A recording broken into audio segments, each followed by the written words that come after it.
Assalamualaikum warahmatullahi wabarakatuh. Bismillah, alhamdulillah, wassalatu wassalamu ala rasulillah, Sayyidina Muhammad bin Abdullah. Kita berdoa, Rabbi syrah li sadri wa yassir li amri wa hlul 'uqdatam min lisani yafqahu qawli. Amma ba'd. Hadirin yang saya hormati, alhamdulillah kita berkesempatan melanjutkan kajian kita tentang kitab Nasha'ih Diniyah yang disusun oleh Sayyid Abdullah ibni Alawi Al-Haddad. Beliau juga mengarang Ratibul Haddad, juga menyusun Wirdul Latif yang patut kita amalkan. Silakan diamalkan yang mana?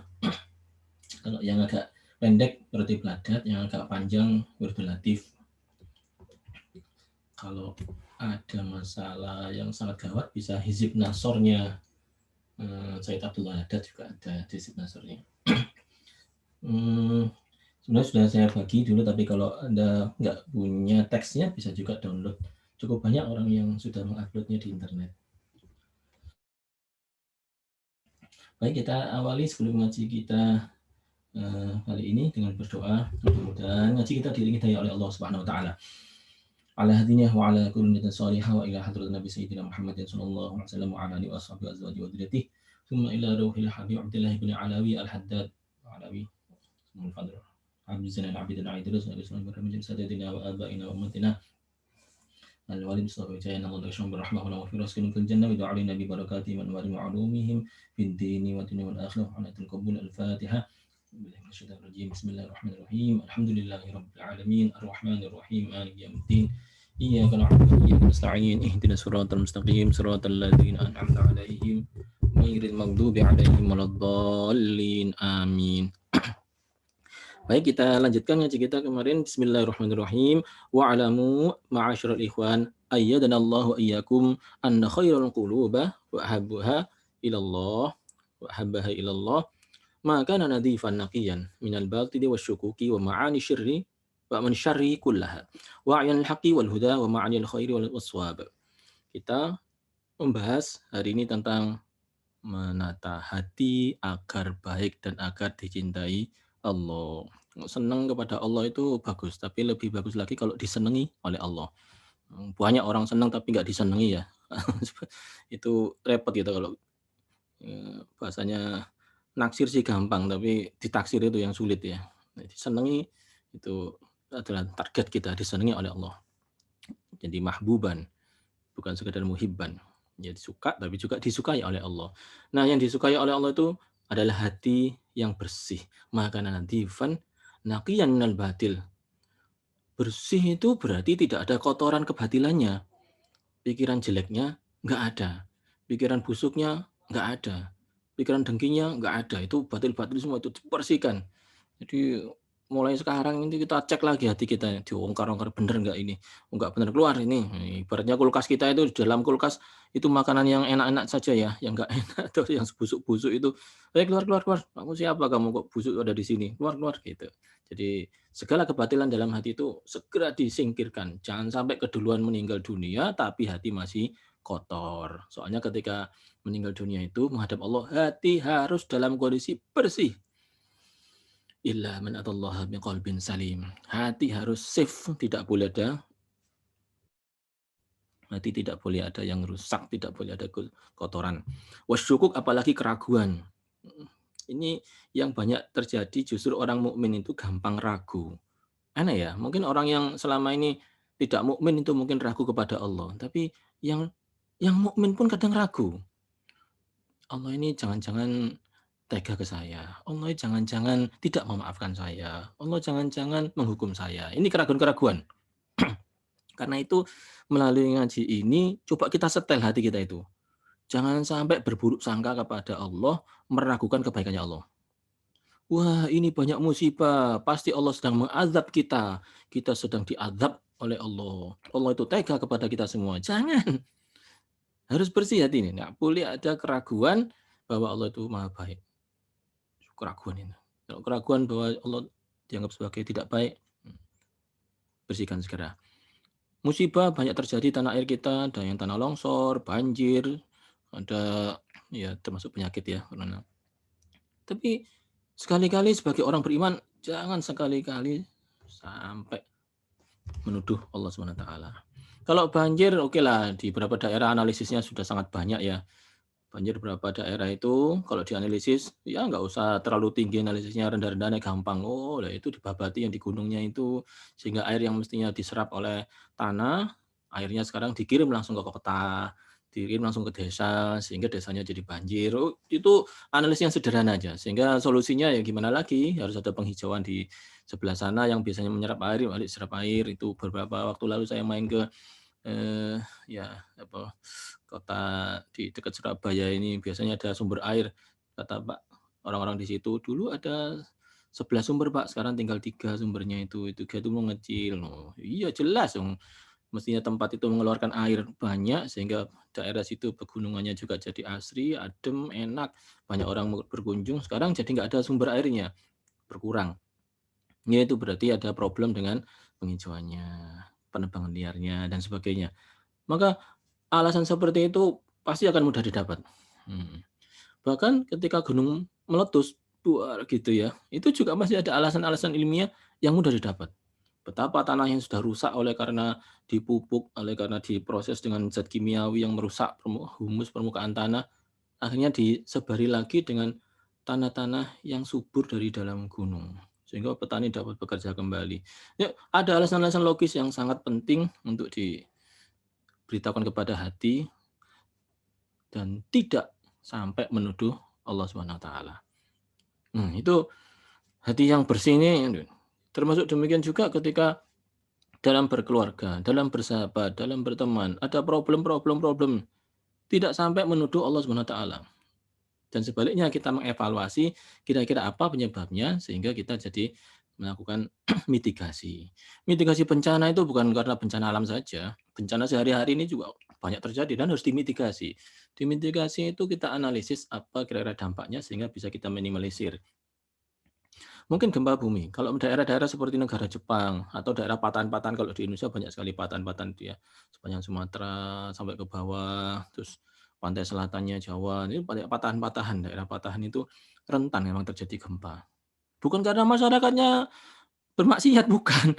Jangan sekali kalian nuduh orang Aceh bermaksiat, orang Padang bermaksiat, orang, pantai selatan Jawa bermaksiat, jangan. Itu ada yang menuduh gitu, kasihan saya. Orang sudah kena musibah dituduh sebagai maksiat. Wah, tega banget itu penceramahnya ini, astagfirullahaladzim. Ada penceramah yang mengajak bertaubat, ini gimana sih? Taubat ya taubat aja, nggak usah nuduh-nuduh Allah melakukan kejahatan. Kasihan, penduduknya sudah sedih, bukannya dihibur, bukannya diberi harapan, malah diilok-ilokno, dijelek-jelekkan, "Oh itu kalian suka maksiat no, itu kualat sama no." Enggak, itu zaman dulu ada kualat-kualatan sama nabinya misalnya melakukan sesuatu. Enggak, sekarang enggak begitu. Ini keistimewaannya umatnya Nabi Muhammad SAW. Ya, siksaan, adab seperti itu ditangguhkan hingga di akhirat kelak, bukan di dunia. Kalaupun di dunia ada sesuatu yang menyakitkan, ya itu memang ada hubungannya dengan sebab akibat. Likulli syai'in sababa, fa'atba'a sababa. Coba dianalisis, itu ada sebabnya. Kemudian ikutilah sebab itu untuk bisa diatasi. Demikian. Mohon tidak sekali-kali menyalah-nyalahkan orang yang sudah kena musibah. Mereka kena musibah itu bukan karena dijahati oleh Allah. Mohon sewu ini, mohon maaf ya. Banyak penceramah yang harus diingatkan supaya tidak nyalah-nyalahkan penduduk. Kasihan penduduk itu. Kalau dia begitu malah dia sendiri bisa-bisa yang terkena omongannya sendiri itu. Naudzubillah min dzalik. Baik. Naqiyan minal batili wasyukuki. Bersihkan. Kita jangan sampai ada kebatilan ilegal ya, kesyukuk dan keraguan kepada Allah. Wa ma'ana syarri kulliha, dan semua hal-hal yang berkonotasi buruk singkirkan dari dalam hati. Apa yang paling sering buruknya itu? Apa yang paling sering itu? Ya dengki. Enggak seneng kalau ada temannya seneng. Sebaliknya seneng kalau ada temannya sedih. Wah, itu yang gawat ya. Sedih kalau ada orang seneng, seneng kalau ada orang sedih. Wah, itu gawat itu. Segera bersihkan lagi, bersihkan. Nyingkir. Wa'yanil haqqi wal huda. Justru hatinya harus ditempati dengan yang bersih-bersih. Hak itu kebenaran. Allah Maha benar. La ilaha illallah, tiada Tuhan selain Allah. Itu adalah hak. Memang ada teman-teman yang masih merasa itu belum termasuk hak. Sehingga untuk baca la ilaha illallah pun dia memerlukan sebuah respon dari Allah, apa istilahnya itu, reward, pahala. Saya mau mengatakan subhanallah, tapi mohon pahala dulu ya Allah, pahalanya sekian, sekian, sekian. Nah, ini masih belum setel sinyalnya ini dengan kenyataan bahwa kalimat itu kalimat yang hak. Hak itu adalah sebuah kebenaran yang mutlak. Nah, contoh paling gampang sering dikisahkan para ulama itu satu ditambah satu sama dengan dua. Itu hak gitu. Satu tambah satu sama dengan dua. Karena dia hak, maka untuk mengatakan bahwa satu tambah satu sama dengan dua, kita tidak membutuhkan bayaran. Apalagi kita membutuhkan suatu paksaan. Nggak usah dipaksa seseorang itu mengatakan, satu tambah satu harus dua loh ya. Awas kamu kalau tidak dua. Nggak usah gitu-gituan, nggak usah. Karena satu tambah satu adalah memang dua. Itu kebenaran hakiki.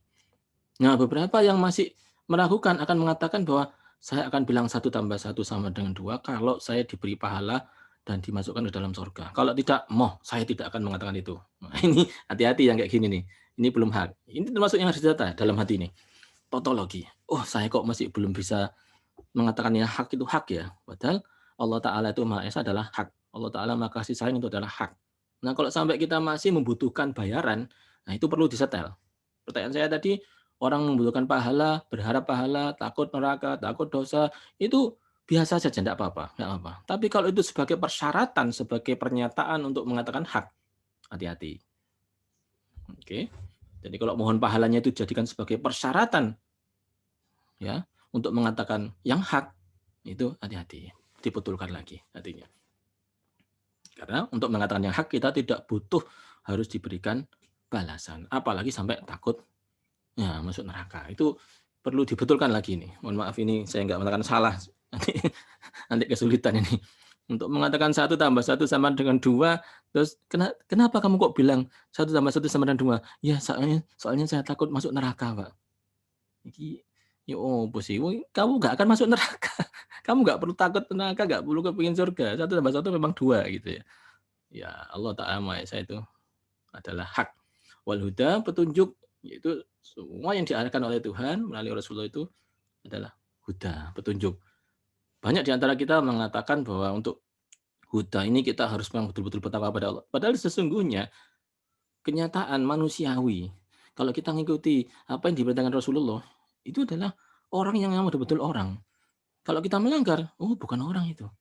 Bayangkan, kita memberikan maaf, kita memohon maaf. Itu sesuatu yang sudah lumrah, manusiawi. Kita sebut aja universal. Menolong orang, universal. Kadang-kadang untuk menolong ini butuh dalil. Kadang kita tidak habis pikir, hanya untuk menolong orang butuh dalil. Percaya nggak? Hanya untuk menyenangkan hatinya seseorang butuh dalil. Percaya nggak? Nggak percaya ya. Tapi sering terjadi nih, entah itu di grup milis, di mana posting, diberikan dalil. Ini loh, dalil menolong orang non-muslim. Orang non-muslim nggak boleh ditolong karena ada alasan-alasan akidah macam-macam. Sehingga perlu dalil untuk mengatakan bahwa menolong non-muslim itu termasuk perintah. Hmm. Menolong orang yang tidak sealiran. Ketika dia kesulitan hidupnya, ketika dia kesulitan terjadi kecelakaan, tanya dulu kecelakaan itu. Siapa yang celaka itu? Ya, tanya lagi. Agamanya apa? Oh Islam. Alirannya apa Islamnya? Alirannya benar apa enggak? Ikut Quran dan hadis apa enggak? Kayak gitu itu mencoba untuk memaksa otaknya itu tidak sesuai dengan hakikatnya dia sebagai manusia. Bayangkan hanya untuk menolong sesama aja dia butuh dalil. Hmm. Lama-lama makin banyak dari di antara kita ini untuk melakukan kebaikan yang sudah mafhum aja bisa dipahami oleh akal manusia normal, butuh dalil. Akhirnya hatinya itu jadi lumbung dalil untuk bisa membetulkan sehingga dalilnya itu bukan lagi sebagai suatu ini istilahnya itu sebagai dalil tapi sebenarnya dalih, berdalih gitu. Bukan dalil lagi tapi dalih. Cuma alasan aja. Sehingga nanti gampang-gampang menggunakan dalil untuk kebutuhan pribadinya. Nanti kalau pemimpinnya yang jadi saingannya itu ternyata perempuan, ngambil ayat Al-Qur'an tentang ar-rijalu qawwamuna 'alan nisa. Dipakai untuk menyerang pemimpin yang calonnya perempuan. Nanti kalau sama-sama laki-lakinya dicari lagi dalil yang lain. Terus-menerus begitu. Akhirnya Al-Qur'an, hadis ini tidak dijadikan sebagai pedoman hidup tapi dijadikan sebagai dalih untuk memukul orang lain. Ya Allah, naudzubillah min dzalik. Ini karena hatinya emang tidak dalam posisi manusia yang sesungguhnya. Wal huda, punya petunjuk yang sesuai dengan petunjuk Rasulullah yang manusiawi itu. Wa ma'niyal khair was shawab, segala yang baik dan benar. Ini kalau sudah ada di hatinya tadi itu bersemayam yang hak tadi, huda petunjuk yang benar bagaimana yang baik khair dan shawab, tenang. Itu sudah sampai dalam kondisi tenang. Monggo sekarang di absen. Wis dah, enggak ada dah ini. Sombong-sombong, halo. Oh bersih, enggak ada, alhamdulillah. Saya ke orang sudah tawaduk. Oh tenang sampean, sudah. Aman itu. Ragu nang Allah? Ragu? Oh, enggak ragu. Alhamdulillah tenang itu. Wis ayam sampean. Wis silakan tidur. Santai itu. Nah, kalau di dalam hati masih ada rasa sombong, saya lebih baik daripada dia. Kepada Allah juga masih ragu. Loh ini baik apa enggak sih ke saya? Karena itu saya sering dinasihati dulu oleh Yai Zulhan kalau mendampingi orang yang sedang sakaratul maut itu bisikkan ke telinganya. Saya pikir bisiknya yang bacaan yang aneh-aneh. Ternyata bisiknya apa? Dosaku wis di sepuro. Dosaku wis di sepuro. Dosa saya sudah dimaafkan. Artinya orang yang sedang dalam detik-detik terakhir menghadap kepada Allah Subhanahu wa taala harus diberikan keyakinan, optimisme bahwa dia itu aman menghadap Allah taala, yang senang menghadap Allah taala sebab dosamu sudah dimaafkan. Punya positive thinking, apa? Positive thinking itu ya husnudzon. Ya, sikap mental positif. Sangka yang baik kepada Allah penting. Karena itu ketika menjelang wafat itu kita bisikkan ya sesuatu yang baik tadi. Dosa saya sudah dimaafkan oleh Allah. Kalau sampai dia ragu, wah bahaya. Ada keraguan namanya. Yes, monggo saiki kita pikirkan kalau sudah kita mohon maaf kepada Allah, kalau kita berdosa terus mohon maaf, ya berarti Allah sudah maafkan, sudah nggak usah ragu lagi. Sama yang senang kepada Allah. Monggo kita semua nata hati kita supaya senang kepada Allah gitu ya. Wis nek iso ngono wis tenang wis, monggo iso turu-turu sing enak. Ayem gitu. Tapi kalau belum monggo dibetulkan. Ini biasanya sih nggak lama mestinya ya. Kalau perenungan ini dilakukan insya Allah nggak lama. Tapi harus dilakukan gitu ya. Kita langsung kepada hadis. Wa fil hadisi bismillahirrahmanirrahim. Wa fil hadisi al-qulubu arba'atun. Karakternya hati itu ada 4. Qalbun ajradu fihi sirajun yazharu fadzalika qalbul mu'min. Ini hati pertama adalah hatinya orang mukmin. Wa qalbun aswadun mankusun fadzalika qalbul kafir. Yang kedua hatinya orang yang kafir. Wa qalbun marbutun ala gilafihi fadzalika qalbun munafik. Yang ketiga hati orang munafik. Wa qalbun musafahun fihi imanun wa nifaqun. Famathal imani fihi mathal buqlah. Itu adalah hati orang munafik. Yang keempat ini yang keempat yang hati yang sedang berlapis antara iman dan munafik. Mari kita lihat yang pertama dulu. Yang pertama ini adalah qalbun ajradu fi sirajun. Hatinya itu tidak ada penutupnya, tidak ada penghalangnya sehingga dia terang benderang. Yang seru bahkan ada lampunya. Sirajun itu pelita berarti bisa menerangi dirinya. Tidak sampai gelap hati. Kenapa? Karena hatinya terang. Orang mukmin begitu. Kalau yang hatinya gelap itu tidak bisa membedakan mana yang hak, mana yang batil. Ini kayaknya si ragu. Kalau sudah kita terang, apalagi punya hati yang menerangi, mungkin malah tidak hanya menerangi diri kita sendiri, bisa menerangi lingkungannya. Hati beliau ternyata bisa menerangi kita semua, sehingga kita semua jadi tenang. Rasulullah sendiri itu kalau lagi disewani sahabat ya, dan sahabat ternyata punya masalah, itu kadang belum sampai matur, itu sudah selesai masalahnya itu. Baru ketemu Rasulullah aja sudah selesai masalah itu. Nggak sampai matur. Ini pasti kita semua juga pernah mengalami itu, sowan kepada seorang ulama. Ulamanya ini sangat alim, bertakwa kepada Allah. Belum bilang apa-apa. Baru ketemu, si aku murid ini, ono masalah apa ya?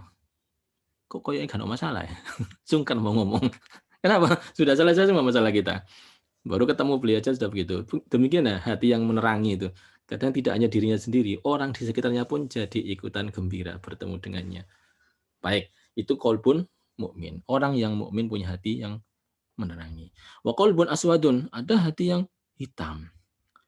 Hitam itu, gelap itu bukan sebuah kondisi gelap ya. Gelap itu adalah kondisi tidak adanya cahaya di dalamnya. Itu gelap. Jadi aswadun di sini maksudnya gelap ya. mangkusun. Ini apa serba terbalik, nggak menentu ini. Wadzalika qalbul kafir, ini hatinya orang yang kafir. Dia selalu mengingkari apa aja yang harusnya disebut benar.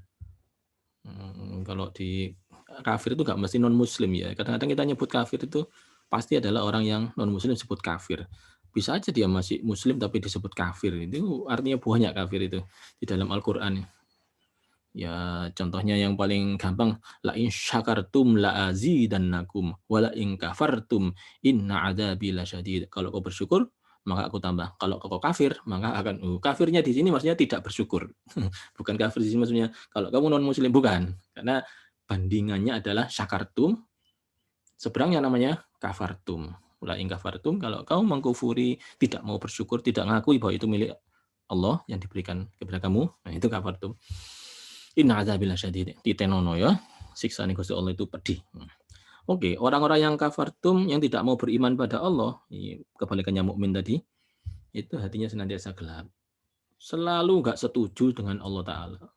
Selalu protes kepada Allah Ta'ala. Benar sudah dikisahkan.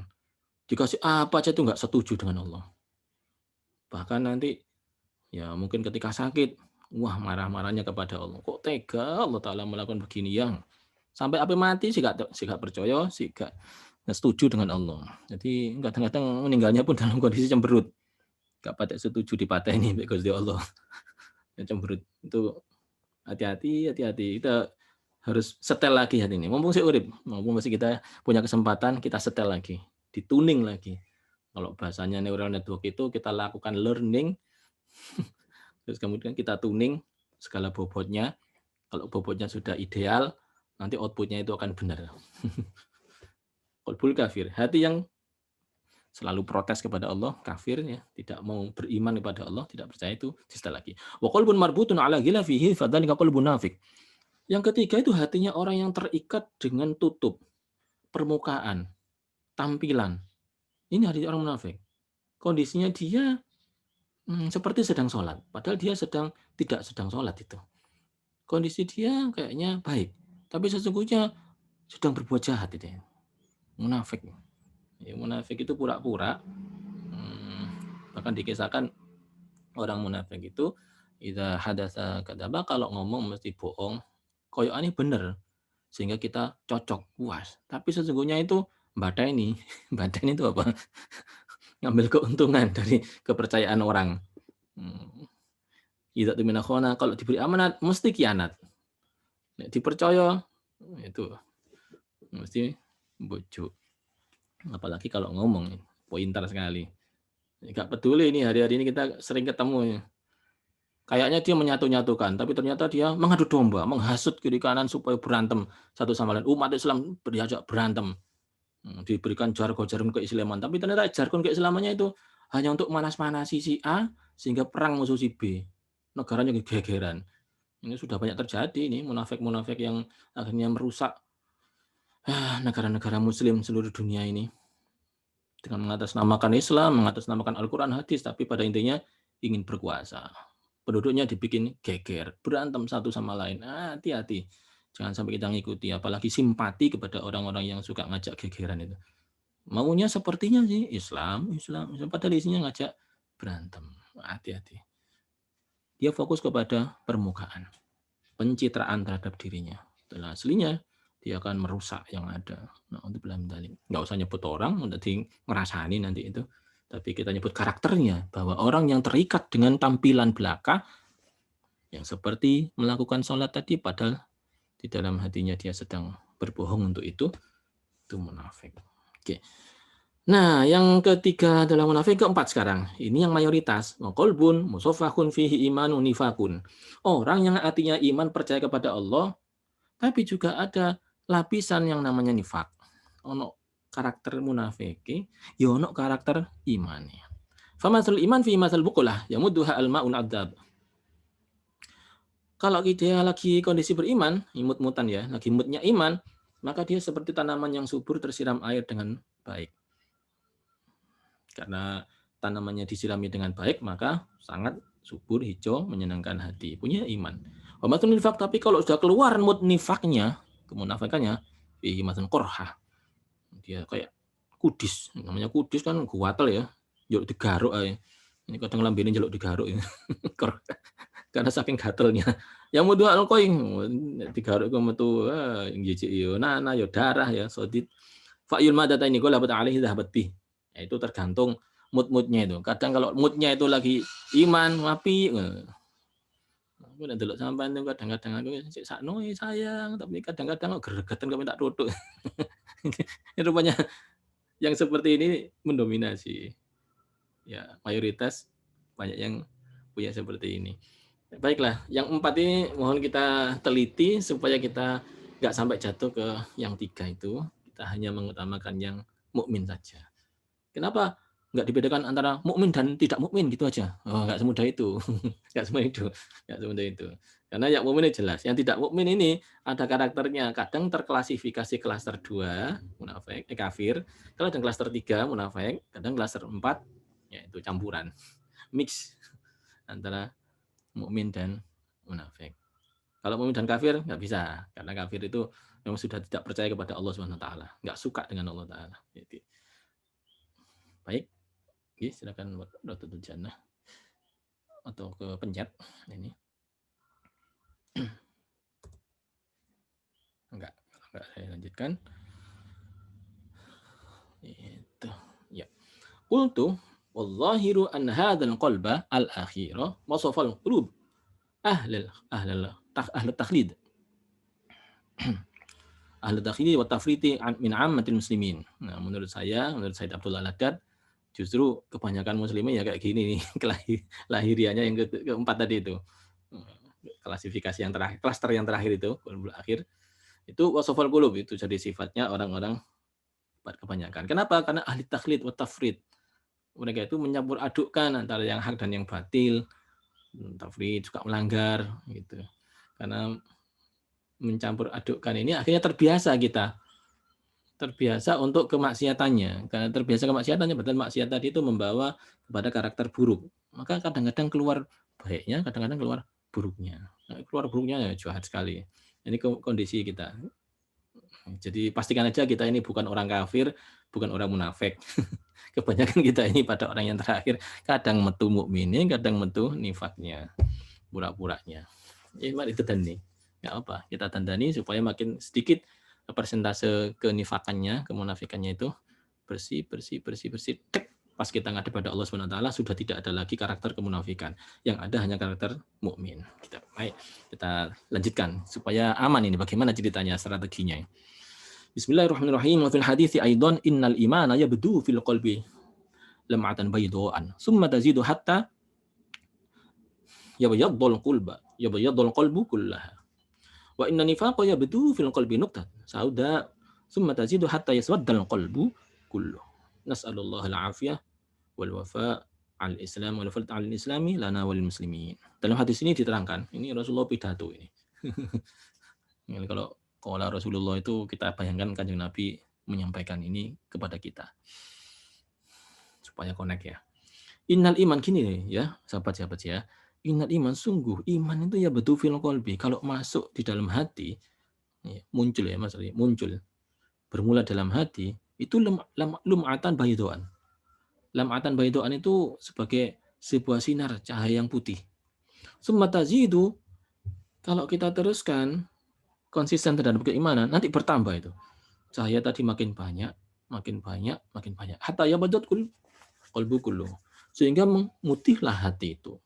Terang benderang dengan sinar yang putih itu. Oke. Jadi dari 1 piksel kemudian terkopikan makin banyak sehingga jadi putih. Wa inna nifaqa yabdu fil qalbi nuqtatun. Lah, adapun kemunafikan itu munculnya bermula dari nuktah. Nuktah itu noise. Sauda warnanya hitam. Summa tazidu, kemudian bertambah, tambah lagi, karena sering melakukannya akan membiasakan dirinya. Kalau sudah bertambah hatta yaswada, akhirnya menghitamlah hati itu keseluruhan.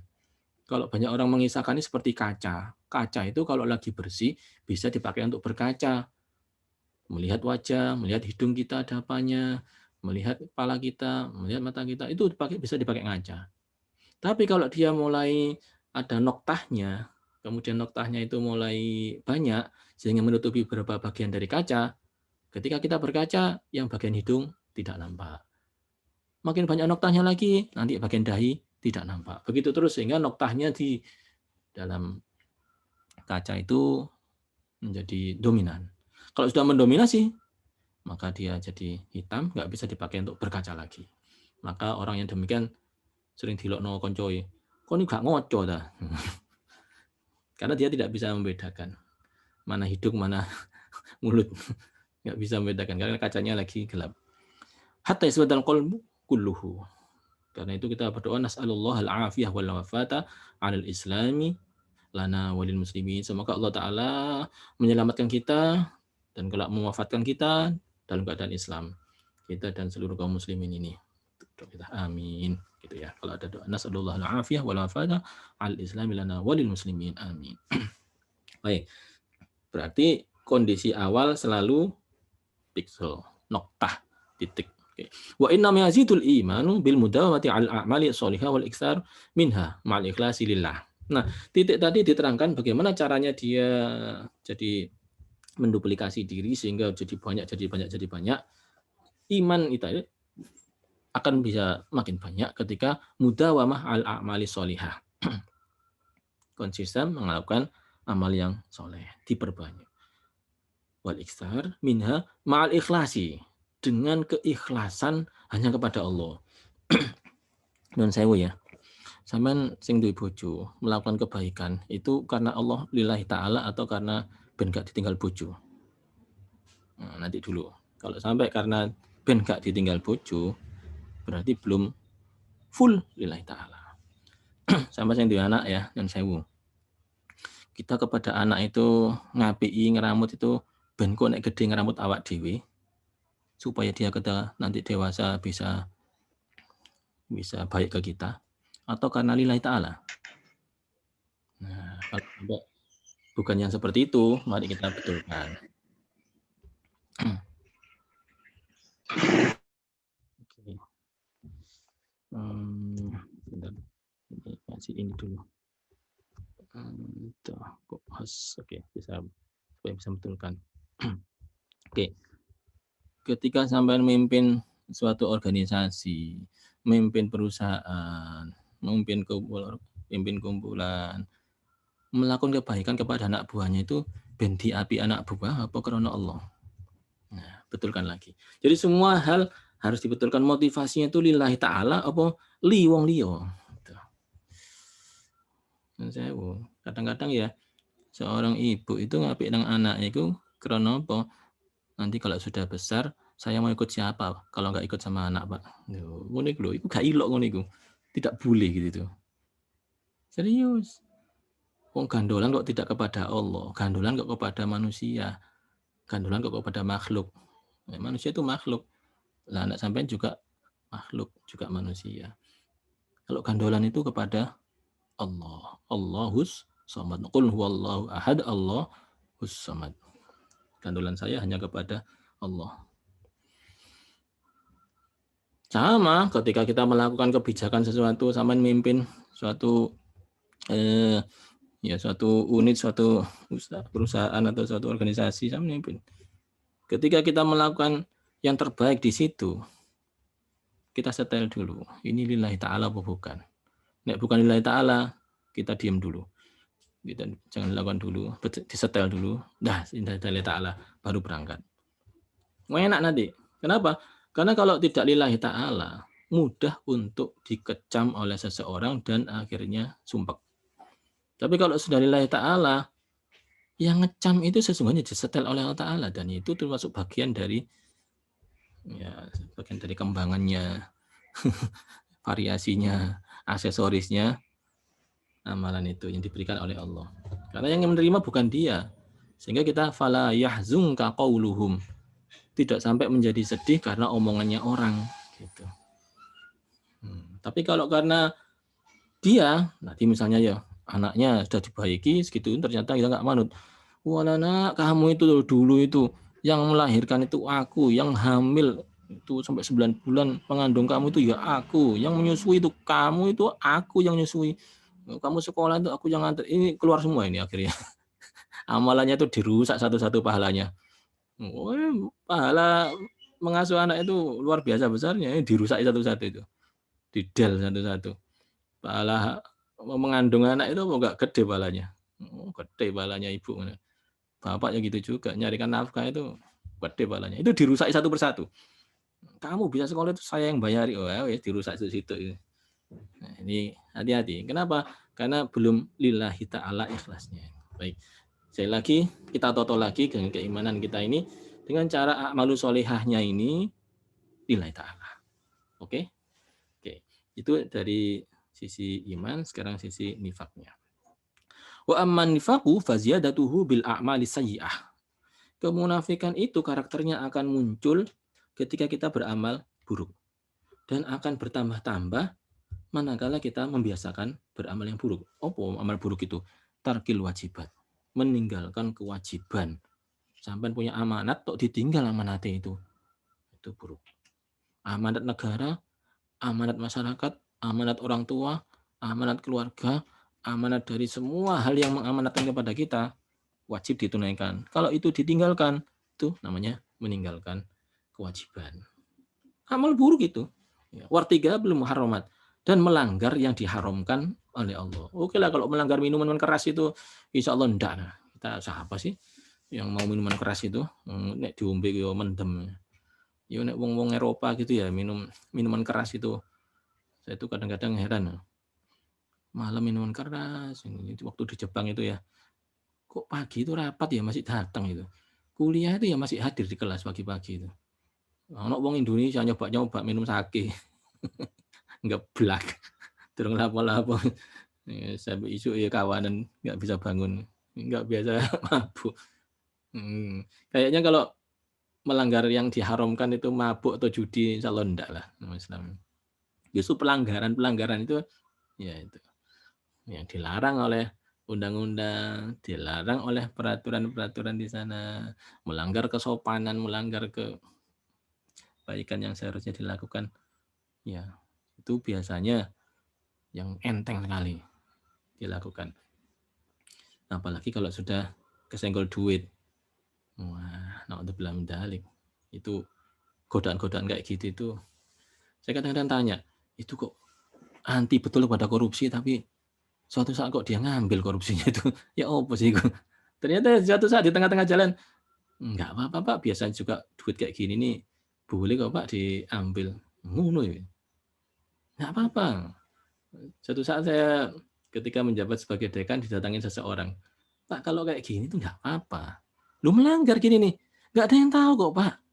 Gini nih bisa dengan cara begini, lalu begini, pengadaannya kita ginikan, nanti Bapak akan saya beri keuntungan sekian. Enggak ada yang tahu. Malah undang-undang nggak dilanggar. Dia sebelah mana coba nomor berapa? Nggak ada yang dilanggar. Ngono iku lho. Pinter ya yang mempromosikan itu. Hati-hati, hati-hati. Yo sama nggak tahu, orang nggak tahu. Allah Ta'ala yang tahu mas. Maniku soy. Oke. Untungnya waktu itu saya memang ya dosen juga ya, punya murid banyak. Ketika diomongin seperti itu, gini loh Pak, saya itu punya murid. Saya ini guru, saya punya murid, dan saya bicara di depan murid saya. Nah, kalau sekarang saya nyoba-nyoba ikut sampean nggak jujur begini, nanti bagaimana cara saya pidato tentang kejujuran di depan murid-murid saya? Serius saya ngomongin kayak gitu. Langsung rombongan tadi pergi gitu aja. Oke, kejadian itu. Yang keluar. Suatu saat mas ada pengusaha juga pernah datang ya. Ini, wah dia cerita kayaknya pengusaha berlian nggak gitu kira-kira. Datang ke fakultas untuk melakukan sesuatu yang ya kira-kira cara akal pikiran sehat itu nggak cocok lah ini, ya nggak baik ya nggak benar. Apa yang terjadi waktu itu? Ya goda dan itu nggak apa-apa. Padahal itu jelas keharaman atau masih wilayah abu-abu, kayak haram kayak enggak. Ya sudah saya sampaikan begitu juga. Dan saya bapak ya kaya raya, saya tahu apa aja bisa dibeli. Dan saya ini PNS Pak, saya ini guru. Harta saya termahal adalah kejujuran. Kalau kejujuran saya ini Bapak beli juga, saya punya apa? Itu merendah aja. Saya tidak niat nyombongi, Anda termasuk orang bohong, masuk neraka, nggak usah begitulah. Kita merendah aja. Alhamdulillah direndahi. Kita merendah seperti itu ya tidak sampai menyinggung perasaan orang tersebut dan akhirnya ya pergi begitu aja. Tahu dia apa yang terjadi. Monggo muharamat yang kecil-kecil walaupun hanya sebesar Rp1.000 misalnya, Rp10.000 kita hindari. Apalagi yang besar. Ya, yang kecil aja kita hindari apalagi yang besar. Jangan dibalik. Haram-haram titik gak apa-apa. Jangan, itu beberapa teman masih ngomong kayak gitu tuh, hati-hati. Mas gak direwangi ini lho. Gak direwangi sing haram-haram ngene iki. Ya opo, golek sing rezeki sing haram yang angel kok ngene. Apalagi golek rezeki sing halal. Wah, ngomongan gitu lho, apa gitu. Satu saat saya ini ya, di acara haji ya. Mengumpulkan duit untuk apa? Dam. Itu ada teman saya yang tanya, gini nih, sampean belikan dam nggak Pak? Duit sampean kumpulkan kayak gini. Terus dia ketawa. Nek gak diawangi ini Mas. Loh, tadi gak tuh kok no? Di siapa sih? Lu padahal jamaah haji umroh tadi itu bayar dam lewat dia. Dan duitnya tadi nggak dibelikan. Nah, kadang-kadang terjadi seperti itu. Karena itulah orang jadi panitia haji, biro, itu kalau nggak aman betul itu hati-hati. Okay. Sampai yang ketahuan haji dengan sistem Ponzi itu siapa itu? Oh, ya orang-orang yang sangat religius tampilannya itu, sampai banyak yang kebujuk itu, dibohongi. Berapa miliar yang dia bawa sampai ke luar negeri, nggak tahu berlibur kemana itu duitnya jamaah haji, jamaah umroh lewat dia itu. Ternyata metode Ponzi yang dilarang di Amerika pun dilarang. Di Indonesia waktu itu belum terlalu jelas larangannya. Nah, begitu ketahuan OJK dan sebagainya, baru langsung di-cut dan orangnya akhirnya diadili. Nah, kok gitu itu ya muharramat, jelasnya haram, dilanggar demi dapat duit gratis dari jamaah. Karena jamaah kebanyakan kan orang-orang yang punya husnudon. Ini untuk haji. Katanya kalau protes itu berarti protes kepada Allah Ta'ala. Jadi gak usah protes. Itu bohongnya itu. Ya sekarang ditutup, makanya yang haji juga minim, yang umroh juga dibatasi. Wis. Ya, saya nggak bilang semua jelek, banyak kan baik malahan, banyak kan para kiai. Ya, insya Allah beliau-beliau itu yang bisa dipercaya. Yang bisnis-bisnisnya harus diteliti dulu, dikit-dikit diteliti lah. Nggak semuanya dipercaya. Kayak itu tadi. Nggak direwangi ini, ya apa Mas, nggak cukup. Ya berarti gampang tuh kok nodam ya. Kambing. Ya, itu kejadian ya. Karena itu mari kita cek lagi man atnaba dzamban, ini Kanjeng Nabi menyampaikannya. Bismillahirrahmanirrahim. Man atnaba dzamban. Barang siapa nyoba-nyoba ngelakoni dosa. Nah kata fi qalbi nuktatan saudaan, maka akan muncul satu noise titik gitu ya. Ada suatu error noise itu muncul. Fa inta bang sukila. Kalau mau tobat itu nanti langsung dicetik. Langsung dikikis qalbahu tik dah bersih. Wa illam yatub zada dzalika. Tapi kalau tidak dicungkil segera, enggak dibersihkan segera, maka akan bertambah. Hatta yaswadda qalbahu, hingga menghitamlah hatinya. Karena makin banyak si titik-titik tadi, akhirnya menjadi dominasi warna hitam dalam hatinya. Baik, segera salah sedikit, langsung minta ampun kepada Allah, kita singkirkan kesalahan itu, dosanya. Tidak terjadi lagi. Ya, dikisahkan ya mirip seperti cor-coran itu ya. Kalau cor-coran itu kalau masih baru kan tinggal siram air, buyar itu sudah cor-corannya. Tapi kalau dia sudah dibiarkan sampai mengeras, jadi cor-cor watu cor ya. Jangankan dengan air, dipukuli aja nggak hancur. Harus pakai palu, pakai obeng, pakai linggis, tutui gitu ya. Dan tempatnya nutui ya di neraka nanti itu. Akhirnya sulit untuk bisa dibersihkan. Dibersihkannya dengan sakit. Wa dzalika ar-ron alladzi qala Allah Ta'ala, noda yang menutupi itu kita sebut dengan ron. Itu disebut dalam surat Al-Mutaffifin ayat 14. Bismillahirrahmanirrahim. Kalla bal rana ala qulubihim ma kanu yaksibun. Hati-hati ya, hati-hati. Jangan sampai kalian mengumpulkan noda-noda itu. Rona ala qulubihim itu menjadi ron. Ya noda tadi, ron itu.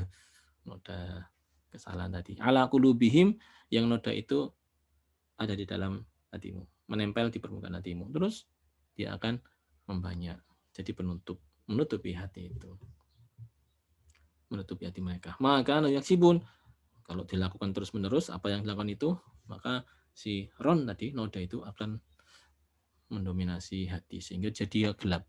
Fala syai'a asyarrun wa adharrun 'al insani fid dunya wal akhirah minadz dzunub. Maka tidak ada yang paling jelek, paling membahayakan di dalam diri manusia dunia dan akhirat nanti kecuali dosa. Membahayakan. Wala yakadu yukhlisu ilahi su'un wala yanaluhu makruhun illa man min jihatiha. Qala Allah Ta'ala wa ma asabakum min musibatin fabima kasabat aydikum wa ma asabakum, dan apa aja yang menimpa kalian min musibah, dari segala musibah, fabima kasabat aydikum, maka itu akibat ulah tanganmu sendiri. Dan saya kadang-kadang kalau ke kota besar itu ada orang-orang yang hidupnya kok agak aneh, mengganggu orang di jalanan. Itu berapa teman nyoba mensurveinya, melihatnya, ternyata mereka itu pergi ke Jakarta tadi meninggalkan kota kelahirannya, kampung halamannya itu tidak dalam kondisi husnul khotimah, tapi kondisinya su'ul khotimah. Apa itu maksudnya? Su'ul khotimah itu hubungan yang buruk. Bukan su'ul khotimah meninggal dunia, bukan. Hubungan yang buruk. Kayaknya minggat dari keluarganya, minggat dari lingkungannya. Padahal kalau misalnya dia berada di desa, terus dia kesulitan hidup, mungkin orang tuanya akan membantu, karena hubungannya baik dengan orang tua. Mungkin Pak Le, Pak D-nya akan membantu, karena hubungannya dengan silaturahmi dengan famili terjaga. Mungkin akan ada temannya atau tetangganya yang bantu, karena hubungan silaturahmi dengan tetangganya masih berlangsung. Di kampung itu melarat-melaratnya orang biasanya nggak makan ya, karena nanti penduduk akan biasanya ngemangi. Tapi kalau sudah meninggalkan itu semua, silaturahminya putus, qati'ur rahmi, dia pergi keluar kota dalam kondisi minggat tadi itu. Nah, di tempatnya yang baru, dia nggak bisa mendapatkan hubungan-hubungan itu. Hanya kesulitan dihadapi sendiri. Apa-apa dihadapi sendiri. Maka kasabat aidikum ini akibat kelakuanmu tadi itu, maka datanglah banyak sekali asobakum, musibah demi musibah itu. Di situ juga tidak cocok dengan penduduk setempat. Kenapa? Karena adat yang dia bawa dari kampungnya tidak cocok dengan adat yang ada di situ. Dan karena di situ dia adalah orang yang baru, yang tidak ada keterikatan sosial dengan sekitarnya, maka dia maunya sendiri. Semuanya sendiri itu mau menampilkan keburukan, kebiasaan buruk juga nggak ada yang larang, karena dia merasa tidak ada hubungannya dengan sekitarnya. Beda kalau di kampung. Kalau di kampung, halamannya dia, di rumahnya sendiri, kalau dia melakukan keburukan itu, akan ditegur oleh tetangganya, ditegur oleh orang tuanya, ditegur oleh familinya. Nah, kalau di sana, dia tidak punya itu semua. Maka dia melakukan keburukan demi keburukan. Nah, keburukan itu tidak ada yang menegur karena dia merasa tidak ada hubungan sosial. Nah, karena tidak ada yang menegur, orang lain tahunya aja mangkel, jengkel. Maka hubungan dia dengan lingkungan sosialnya jadi makin buruk. Di situ musibah demi musibah biasanya terjadi. Dan saya asobakum di sini ini musibah, ini dalam segala hal kehidupan sosial juga ini. Ya, penyakit nggak usah bahas lah ya. Wong kok dipangan mas jadi pusing. Ngono kok diterusno kan, jadi stres pun demikian. Ya, orang-orang yang kebanyakan stres, merasa terdolimi, merasa sendiri, merasa kesepian, gitu, merasa terhina, gitu kan? Itu kasabat aidikum juga. Penyakit itu muncul, ya kortisolnya keluar itu, dopaminnya nggak ada. Yang keluar adalah ya, hormon kortisol. Karena itu, wah asam lambungnya naik, zat asamnya lebih banyak. Ini ngerusak syaraf ini, syaraf itu. Kayak gitu itu kasabat aidikum. Sehingga wa ma'asobakumnya keluar musibah. Dan itu harus dibetulkan kasabat aidikumnya. Diganti yang tadinya itu sumpek-sumpek itu jadi gembira, seneng, merasa puas, cocok, ambil opo cocok. Mbak Iku cocok, ya diperlakukan seperti ini cocok. Udah dikasih karunia sebesar itu cocok. Kecil ini cocok semua. Selalu puas ini mengakibatkan yang keluar tadi dopamin, senang. Karena senang mengkondisikan seluruh tubuhnya sehat. Lagi-lagi asobakumnya bisa disetel mengecil dengan kasabat aidikumnya membaik. Demikian. Saya kira ini aja yang dapat kita bahas pada kesempatan ini. Mudah-mudahan dengan menata hati kita, dengan men-settingnya, menyetelnya, ini menjadikan kita di dunia pun bahagia, di akhirat pun bahagia. Ketemu Allah Subhanahu wa taala dalam kondisi hati kita bersih. Oke, demikian kita akhiri dengan berdoa. Bismillahirrahmanirrahim. Alhamdulillahirabbil alamin. Allahumma shalli wa sallim ala sayyidina Muhammad wa sayyidina Muhammad. Alhamdulillahirabbil alamin. Allahumma inna nas'aluka al-'afwa wal 'afiyah wal mu'afata daimah fid dini wad dunya wal akhirah. Allahumma inna nas'aluka 'ilman nafi'a wa rizqan wasi'an halalan wa rizqan thayyiban wa waladan shalihan wa 'amalan mutaqabbalan. Rabbana la tuzigh qulubana ba'da idh hadaitana wa hab lana min ladunka rahmah innaka antal wahhab. Mari bersama-sama. Rabbana hab lana min azwajina wa dzurriyyatina qurrata a'yun waj'alna lil muttaqina imama. Rabbana hab lana min azwajina wa dzurriyyatina qurrata a'yun waj'alna lil muttaqina imama. Rabbana hab lana min azwajina wa dzurriyyatina qurrata a'yun waj'alna lil muttaqina imama. Rabbana atina fid dunya hasanah wa fil akhirati hasanah wa qina adzabannar. Wa sallallahu ala sayyidina Muhammad. Alhamdulillahirabbil alamin. Wassalamualaikum warahmatullahi wabarakatuh. Waalaikumsalam warahmatullahi wabarakatuh. Waalaikumsalam warahmatullahi wabarakatuh.